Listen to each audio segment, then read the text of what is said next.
Mais il faut compter avec nous parce que nous avons la force de Dieu avec nous. Dieu nous a donné l'autorité, mais nous devons exercer cette autorité. J'ai une autorité dans mon bureau et je peux vous le dire, de temps en temps, je dois l'exercer. Amen. Je n'ai pas à entrer tous les jours et à exercer mon autorité sur celui-ci et à exercer mon autorité sur celui-là. Restez avec nous dans Jouissez de votre vie.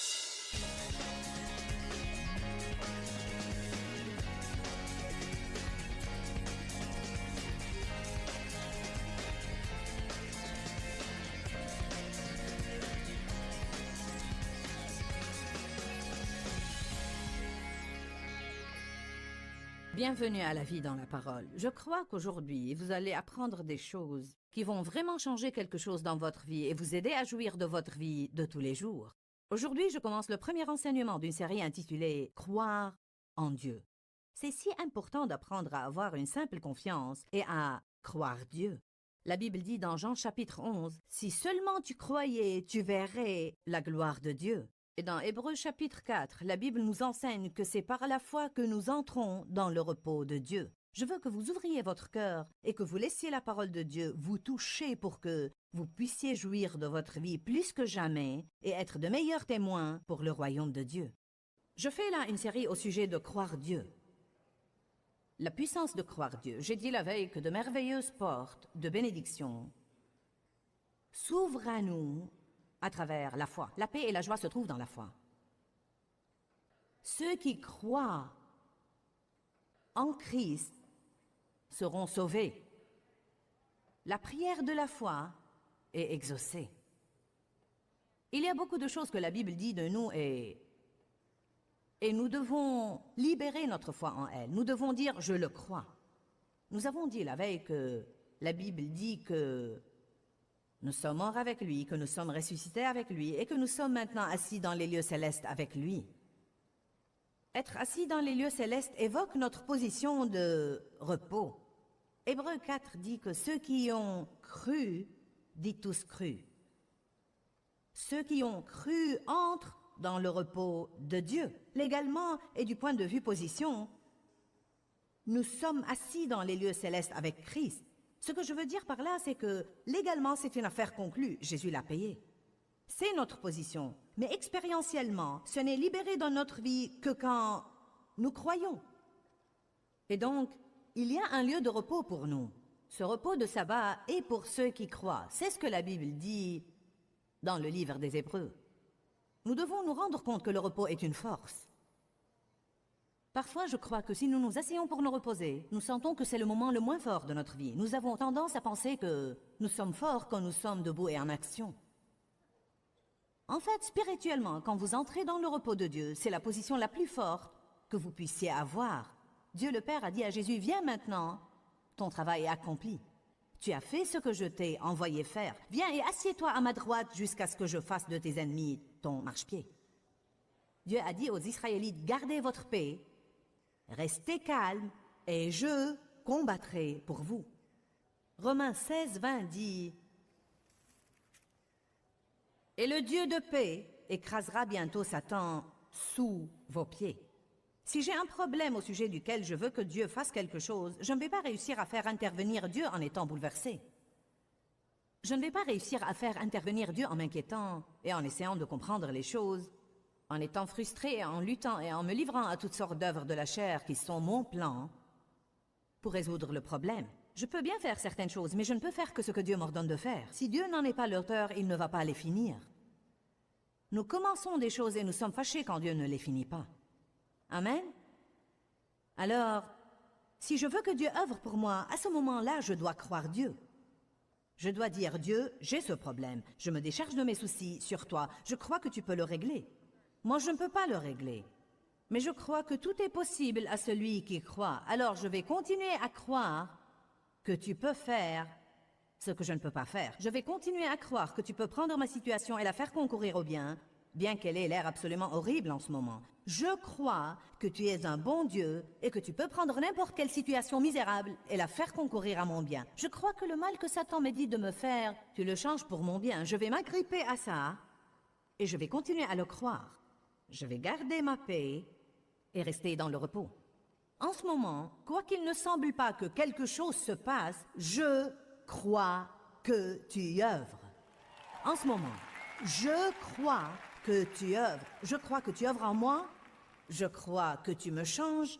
Je crois que tu changes ma famille. Je crois que tu changes mes finances. Je crois que tu changes mon patron. Et je verrai le résultat de ma foi en toi. Dans l'économie de Dieu, vous devez croire avant de voir. Vous devez vous le rappeler, dans l'économie de Dieu, et j'entends par économie la façon dont Dieu fait les choses. D'abord vous croyez, ensuite vous voyez. Dans le monde, nous avons la mentalité opposée. Nous ne croyons que ce que nous voyons. En fait, je suis de Missouri, l'État des sceptiques.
Eh bien, il y a une telle façon de penser. Nous ne croyons que ce que nous voyons. Nous ne croyons que ce que nous sentons. Nous devons parfois nous demander, croyons-nous le Dieu de nos sentiments ou le Dieu de la Bible?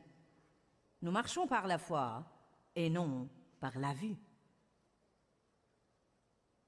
La Bible dit que nous avons une autorité en tant que croyants. Une autorité. Le diable ne peut pas nous bousculer. Nous pouvons lui résister. Nous pouvons le réprimer. Nous pouvons le lier. Nous devons réaliser que ce n'est pas une chose automatique. Ce n'est pas parce que la Bible dit que j'ai quelque chose qu'elle devient mienne automatiquement. C'est une possibilité si je joue mon rôle. Dieu a joué son rôle et je peux voir cette chose se passer dans ma vie si je joue le rôle que Dieu me donne à jouer. Il nous donne quelque chose à faire, mais il nous donne également la grâce pour le faire. Nous n'avons vraiment pas le mérite de quoi que ce soit. Même les bonnes choses que nous faisons, nous les faisons par la force de Dieu. Nous devons boucler la boucle et revenir au point de départ et lui donner le mérite. Je veux que nous lisions plusieurs écritures. Nous avons besoin d'un rappel ce matin. C'est bien plus qu'un rappel. Nous allons étudier d'autres aspects de la chose ce soir. Ça va vraiment être un puissant rappel du Saint-Esprit que vous avez une autorité en tant que croyant. Vous n'êtes pas des mauviettes, vous êtes des personnes avec lesquelles il faut compter, car celui qui est en vous est plus grand que celui qui est dans le monde. La Bible dit que nous sommes plus que vainqueurs par le Christ qui nous aime. Si Dieu est pour moi, qui peut être contre moi? Si Dieu est pour moi, de qui aurais-je peur? Ce sont les choses que nous ne devons jamais perdre de vue, car le diable nous déteste tous les jours. Tous les jours, il a un plan pour votre destruction et pour ma destruction. Tous les jours, incessamment, implacablement, Satan nous fait la guerre. Il assaille notre esprit, il assaille nos émotions, il assaille nos relations. Surtout, je pense, l'ennemi assaille les relations parce qu'il est absolument pétrifié par l'unité. Un peut mettre 1000 en fuite, mais deux, 10 000. Il dit là que rien qu'en ajoutant une personne, ma force s'accroît 10 fois. Qu'arrive-t-il si on peut sauvegarder l'unité de l'Église? Si on peut sauvegarder l'unité de la famille? Allez maintenant. Toute notre famille est impliquée dans ce ministère. Pensez-vous que nous n'œuvrons pas à maintenir la paix? Pensez-vous que nous n'œuvrons pas à éviter les conflits? Bien sûr que nous faisons cela. Pourquoi? Parce que Satan nous déteste. Il déteste ce que nous faisons. Nous avons un ennemi. Nous sommes en guerre. Mais il faut compter avec nous, parce que nous avons la force de Dieu avec nous. Dieu nous a donné l'autorité, mais nous devons exercer cette autorité.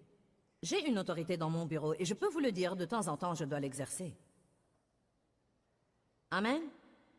Je n'ai pas à entrer tous les jours et à exercer mon autorité sur celui-ci, et à exercer mon autorité sur celui-là, et à exercer mon autorité sur ceci et cela. Il y a des moments où j'exerce cette autorité. Par conséquent, ils savent que je le ferai si besoin est.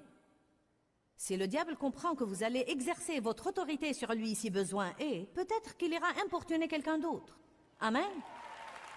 Ça va, vous qui êtes derrière moi? J'ai promis de vous parler, alors voyez, je m'en souviens. J'apprécie que vous soyez assis derrière moi. Nous allons croire que l'onction va juste vous atteindre. Donc, rappelez-vous que nous devons rester dans le repos. Le repos est une position de force. Nous n'aurons pas une autorité sur le diable d'une position de frustration. Je n'aurai pas l'autorité sur le diable d'une position d'inquiétude et de trouble.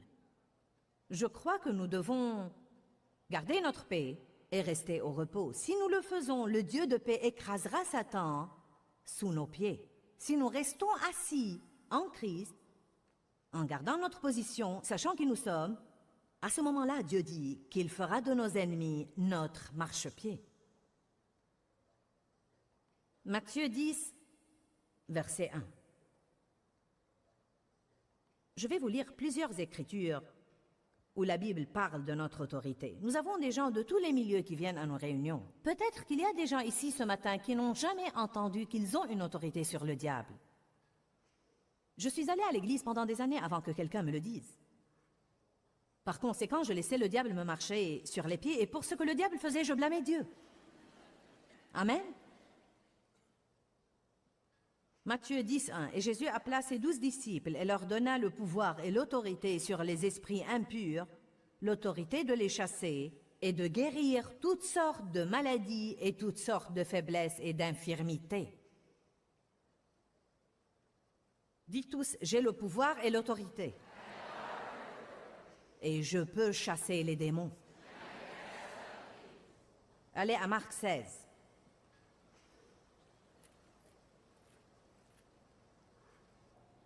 Vous devez comprendre que ce que Jésus a donné à ses 12, il s'attend à ce que nous l'ayons également. Ils n'étaient pas les seuls à être investis de quelque chose, ils étaient le premier groupe représentatif initial. Marc chapitre 16, verset 17. Marc 16, 17. Ces signes accompagneront ceux qui, quoi? Croient.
En mon nom, ils chasseront les démons, ils parleront de nouvelles langues, ils saisiront des serpents, et même s'ils boivent quelque chose de mortel, il ne leur fera point de mal. Cela ne veut pas dire que vous devez aller jouer avec les serpents. Il parle des forces diaboliques, comme quoi vous aurez l'autorité sur les forces diaboliques.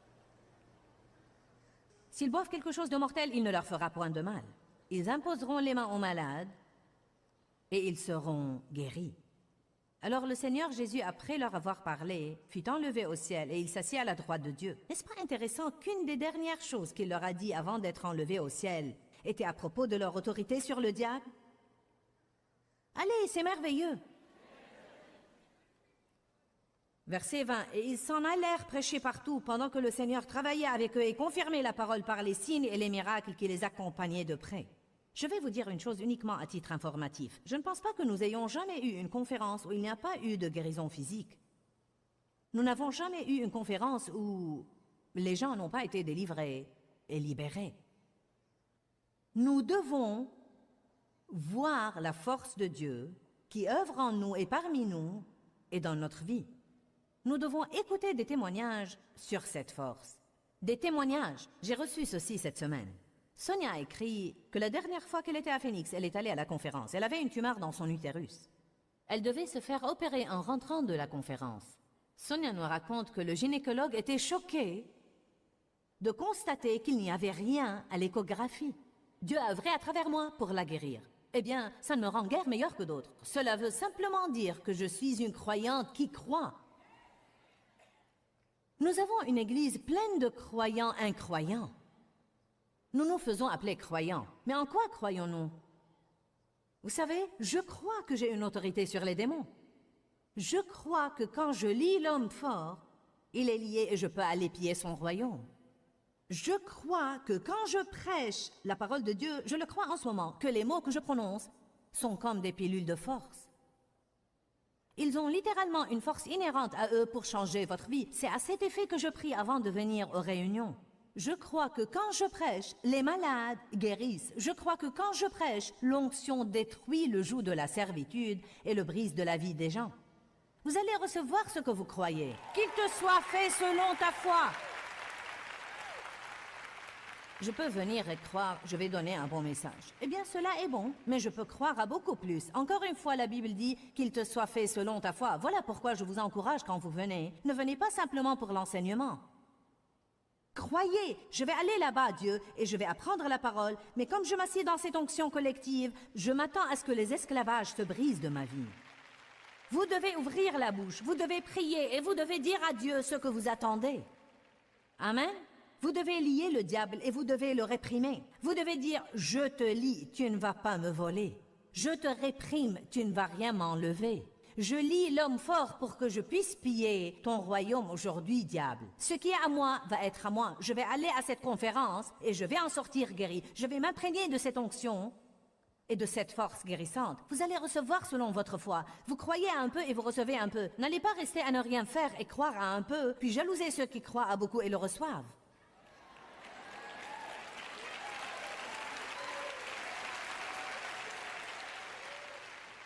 Que disons-nous? Si seulement ça m'arrivait à moi. On a besoin de ténacité, non de souhait. Amen. Jamelia a assisté à la conférence des dames en 2002 et a reçu le salut. Une semaine après la conférence, on lui a confirmé qu'elle a été guérie des calculs biliaires.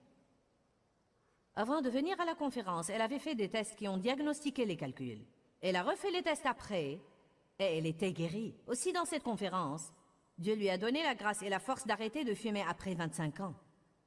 Une série de miracles a commencé dans sa vie dans cette conférence.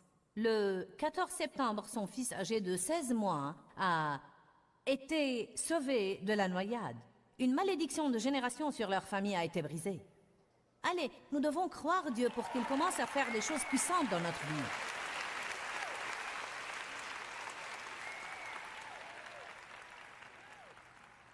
Ces signes accompagneront ceux qui croient. Je ne pense pas que ces signes accompagneront ceux qui croient en Jésus. Je pense que ces signes accompagneront ceux qui croient que ces signes les accompagneront. Parfois, nous faisons fausse route. Je suis un croyant. Pourquoi ces signes ne m'accompagneraient-ils pas? Peut-être que vous ne croyez pas que les signes vous accompagneront. Peut-être que vous croyez qu'ils accompagneront Benny Hinn, Kenneth Copeland, Joyce Meyer ou Billy Graham, mais vous ne croyez pas qu'ils vous accompagneront. Vous êtes des croyants. Vous avez en vous le même Jésus qu'ont tous les autres. Vous avez le même Saint-Esprit qu'ont tous les autres.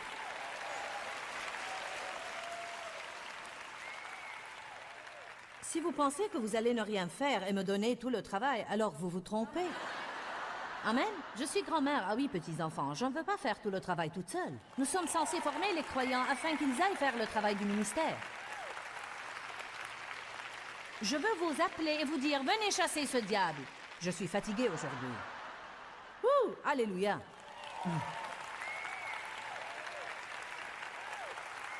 Luc 10, 19. J'ai l'impression que nous devons nous secouer à nouveau et savoir qui nous sommes et nous rendre compte de la force qui est en nous et non pas traîner et dire « Oh, c'est le diable !»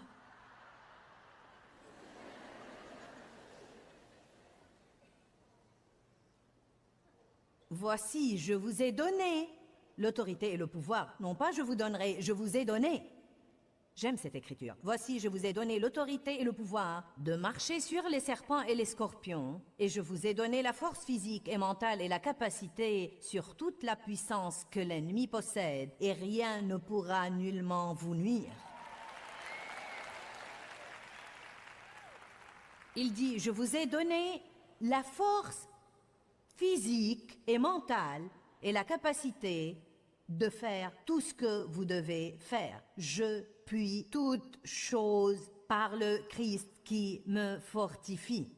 Par conséquent, nous avons un langage dont nous devons nous débarrasser. Je ne peux pas. C'est trop difficile. C'est trop pour moi. Je suis débordée. Nous pouvons être débordés parce que nous nous impliquons dans beaucoup de choses dans lesquelles nous ne devons pas nous impliquer. Tant que vous faites ce que Dieu vous a demandé de faire, Dieu va vous donner la grâce pour accomplir votre mission.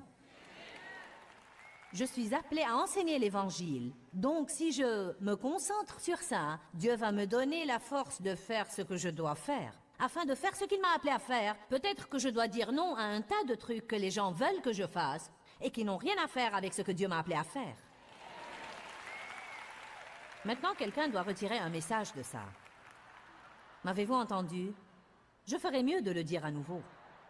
Nous avons tous une mission de Dieu. Tous. Non seulement moi, nous tous. Tous ceux qui nous regardent à la télé, tous, nous avons tous une mission de Dieu. Nos missions ne sont pas les mêmes, mais nous avons une mission de Dieu. Dieu nous donne la grâce pour accomplir notre mission. La grâce est la force du Saint-Esprit. Si nous nous concentrons sur notre mission et nous faisons ce que Dieu nous a donné à faire, nous aurons toujours la force pour le faire. Ce qui nous fait perdre les pédales, c'est les autres qui viennent et veulent que nous fassions un tas de trucs qui n'ont rien à faire avec ce que Dieu nous a assigné. Ensuite, parce que nous voulons plaire aux gens ou par crainte des gens, ou parce que nous sommes confus au sujet de ce que nous devons faire en tant que chrétiens, nous nous impliquons dans un tas de trucs que Dieu ne nous a pas assignés. Cela épuise notre énergie et nous n'avons plus la force de faire ce que Dieu nous a donné à faire. Si nous voulons faire ce que Dieu nous a donné à faire, disons non aux choses auxquelles nous devons dire non et oui aux choses auxquelles nous devons dire oui. Nous pouvons tout faire par le Christ qui nous fortifie, mais ce doit être tout ce que Dieu nous a donné à faire. Amen.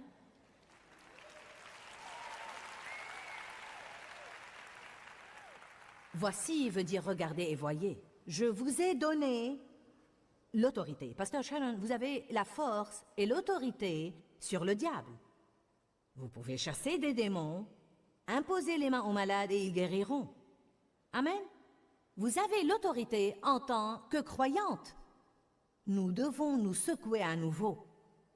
Un des moyens de le faire est notre façon de parler. Je vous encourage à dire tous les jours, j'ai l'autorité sur le diable au nom de Jésus. Le Saint-Esprit vit en moi. Celui qui est en moi est plus grand que celui qui est dans le monde. Maintenant, écoute ça, diable. Tu ne vas pas gérer ma vie.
Tu ne vas pas me rendre fou, tu ne vas pas faire de moi une loque émotionnelle. Tu ne vas pas gâcher mes relations. Amen. Nous sommes en guerre. Partout, il y a des guerres. Des guerres sur la terre, des guerres dans l'esprit, des guerres dans les pensées, des guerres dans nos émotions. 2 Corinthiens 10. Nous sommes des soldats dans l'armée de Dieu. La Bible dit qu'il n'est pas de soldats qui s'embarrassent des affaires de la vie civile. Faisons attention dans quoi nous nous impliquons. Gardons notre objectif et concentrons-nous sur les choses auxquelles Dieu nous a appelés. Même en essayant d'aider les autres, pour être franche, parfois le diable va exploiter votre cœur compatissant et il va mettre devant vous des gens qui épuisent votre temps. Mais le résultat final est qu'après 3 ou 4 ans à essayer de les aider, ils ne sont toujours pas aidés. La vérité, c'est qu'ils ne veulent pas être aidés. Le diable se sert d'eux pour vous détruire. Amen. J'ai décidé dans ma vie, juste ces 2 dernières années, je suis appelée à aider les gens et je veux aider les gens. Mais après une période de temps, si j'essaye de vous aider et que vous n'êtes pas encore aidé, alors vous savez quoi? Je passe à quelqu'un d'autre qui veut être aidé.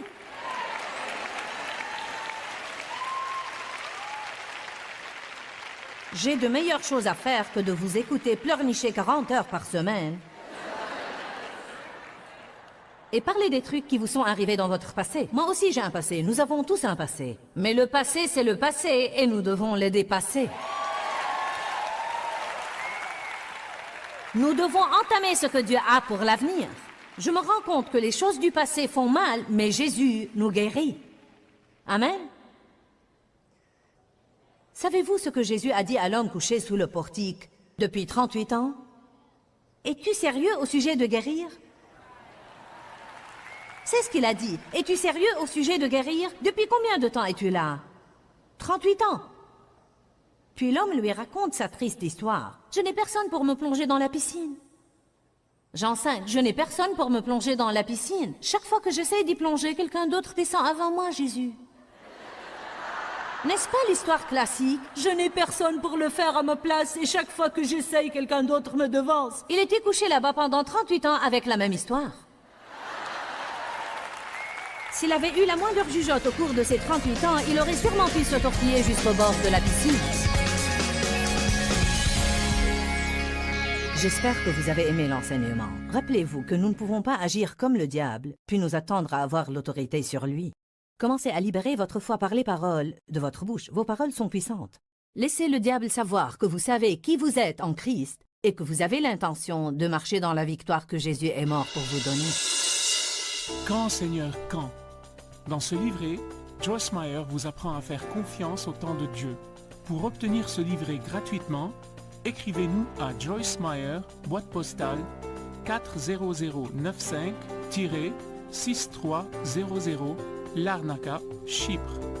Ou bien visitez notre site web www.joycemeyer.org/fr.